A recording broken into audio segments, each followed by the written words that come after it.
Assalamualaikum warahmatullahi wabarakatuh. Perkenalkan, nama saya Siska Nabila, NIM 21160101157 dari XYD.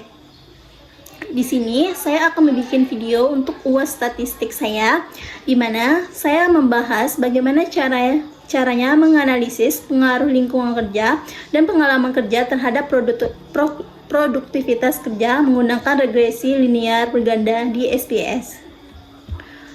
Maka semua data pengolahan sampai kesimpulan akan dijelaskan satu persatu. Yang pertama saya lakukan yaitu tentu masuk ke aplikasi SPSS. Saya mulai dari variable view, karena di sini kita mendefinisikan nama variabel, tipe variabel data, dan jenis skalanya. Sebelumnya saya sudah memasukkan datanya seperti yang terlihat di layar. Maka saya buat 3 variabel, di mana lingkungan kerja menjadi X1, pengalaman kerja menjadi X2, dan produktivitas kerja yaitu Y. Semuanya saya atur sebagai tipe numerik. Kenapa saya memakai tipe numerik? Yaitu karena datanya adalah angka, dan measure-nya saya pilih scale karena ini bukan data kategori. Misalnya lingkungan kerja punya skor dari penilaian dan pengalaman kerja diukur pakai tahun, jadi jelas datanya berskala dan terukur. Setelah itu saya masukkan ke data view dan saya isi menjadi 24 baris dari data yang tersedia. Dalam analisis ini, produktivitas kerja atau Y yaitu sebagai variabel dependen karena kita ingin tahu apa yang mempengaruhi produktivitas itu. Sedangkan lingkungan kerja atau X1-nya dan pengalaman kerja X2 adalah variabel independen atau variabel bebas. Karena kenapa disebut bebas? Ya karena kita anggap mereka yang bisa mempengaruhi, bukan dipengaruhi. Jadi intinya kita ingin menjawab apakah lingkungan kerja dan pengalaman bisa produktivitas seseorang meningkat. Selanjutnya kita akan membahas analisis regresi di SPSS itu, yaitu saya akan mengklik menu analisis, terus saya memilih regression, habis itu linear. Maka saya masukkan produktivitas kerjanya ke kolom dependen, terus lingkungan kerja dan pengalaman kerja ke kolom independen, dan perlu saya centang juga. Selanjutnya deskriptif statistik, karena kita tahu nilai rata-rata dan sebaran datanya. Selanjutnya estimates, yaitu untuk dapat nilai koefisien regresi, dan model fit, yaitu supaya kita tahu apakah model regresinya bagus atau tidak. Setelah itu saya klik OK. Maka seperti yang teman-teman lihat di layar, muncullah output SPSS-nya. Selanjutnya kita membahas interpretasi deskriptif atau rata-rata dan standar deviasinya. Dari hasil output yang saya dapat, yaitu rata-rata atau mean produktivitas kerja adalah 54,33 unit per hari. Artinya karyawan secara umum bisa menghasilkan sekitar 54 unit barang dalam satu hari. Yang kedua, rata-rata mean lingkungan kerja adalah 54,2 dan standar deviasinya sekitar 5,8. Ini menunjukkan kalau lingkungan kerja tiap karyawan tidak berbeda jauh dari adanya sedikit variasi.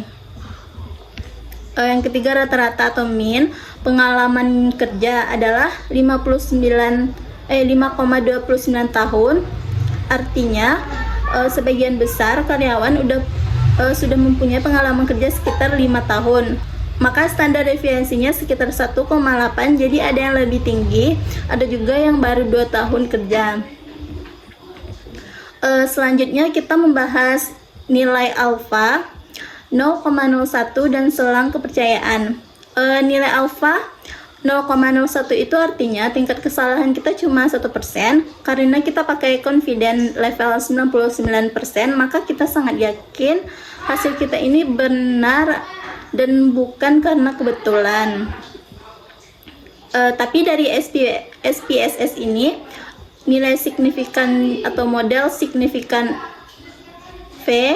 F dari ANOVA adalah 0,038. Artinya kalau kita pakai alfa 0,05, maka model ini signifikan karena 0,038 kurang dari 0,05. Tapi karena kita di sini pakai alfa 0,01, maka model ini tidak signifikan pada level 1%.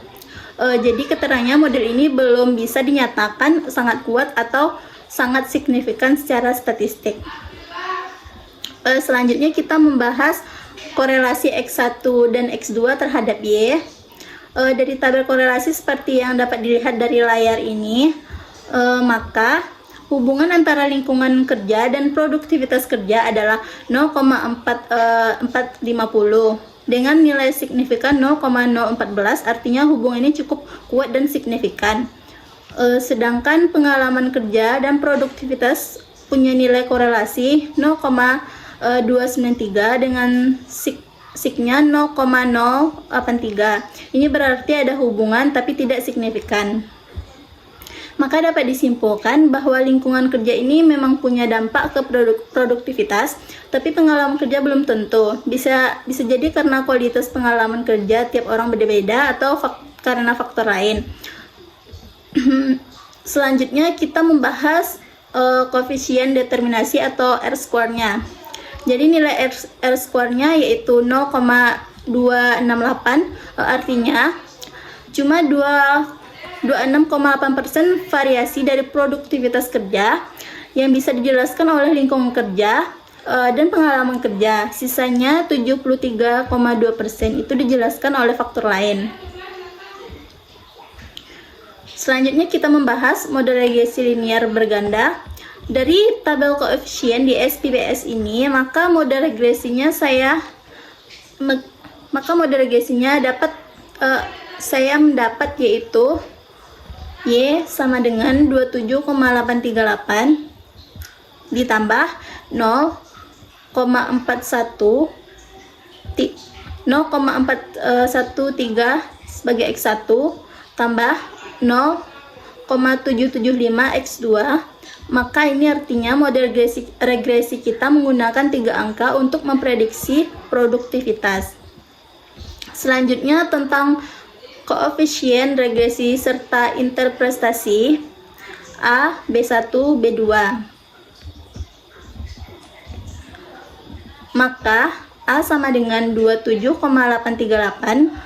Kalau nilai X1 dan X2 nya 0, jadi misalnya lingkungan dan pengalaman tidak ada, maka produktivitas awal diprediksi di angka 27,838. Ini bisa dianggap produktivitas minimum.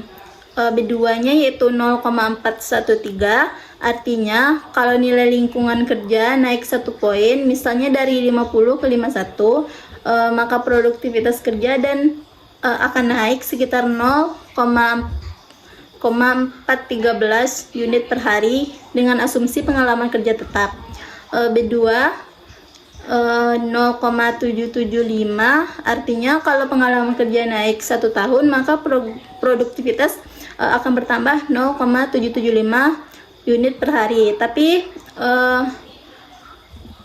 patut diingat juga ini tidak signifikan, jadi efeknya belum pasti secara statistik.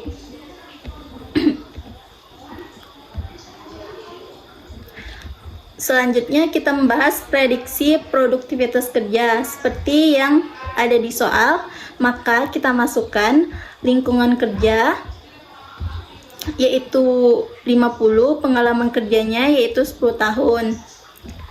Maka dapat dimasukkan Y 27,838 ditambah 0,413 dikali 50 ditambah 0,775 dikali 10. Maka kita kalikan dulu 0,413 dikali 50, maka hasilnya 20,65, sedangkan 0,775 dikali 10 hasilnya 7,75. Maka dapat kita masukkan Y sama dengan 27,838 ditambah 20,65 ditambah 7,75, maka hasilnya 56,24. Jadi produktivitas yang diprediksi adalah 56,24 unit per hari. Dari hasil ini dapat saya simpulkan, hanya lingkungan kerja yang terbukti berpengaruh secara signifikan terhadap produktivitas kerja, pengalaman kerja belum terbukti signifikan. Walaupun arah hubungannya positif, dan model regresinya hanya menjelaskan sebagian kecil dari variasi produktivitas, jadi masih ada banyak faktor lain di luar model ini. Demikianlah video UAS saya. Sekian, terima kasih. Assalamualaikum warahmatullahi wabarakatuh.